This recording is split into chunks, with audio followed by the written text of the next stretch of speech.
नमस्कार मित्रांनो, लग्नानंतर होईलच प्रेम या मालिकेच्या येणाऱ्या पुढील भागात आपल्याला पाहायला मिळते की जीवा आणि नंदिनी एका लग्नामध्ये आलेले असतात.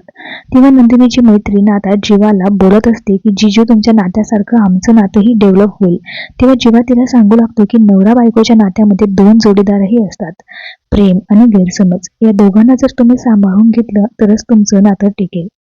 कधी तुमच्या नात्यामध्ये गैरसमज होऊ देऊ नका. त्याला मागे करून फक्त प्रेमाची साथ द्या. तर इकडे काव्य आता पार्थला सांगत असते की माझं जे आहे ते IASची एक्झाम आहे आणि त्याचं सेंटर डिक्लेअर झालंय, तर तुम्ही मला एक्झाम सेंटरला सोडायला याल का? तेव्हा आता ती म्हणते की मला तुम्हाला तेव्हा जाता सगळं काही सांगायचंय. तर मित्रांनो, आणि माझा प्रवास जो आहे त्यामध्ये ते चांगला ठरेल. प्लीज बोला ना पार्थ, काहीतरी तुम्ही मला सोडायला याल ना? तर इकडे मात्र पार्थ काही बोलत नसतो. तर काव्या तिथून नाराज होऊन निघून जाते. तेवढ्यात पार्थ म्हणतो की नक्की येईल मी तुम्हाला सोडायला.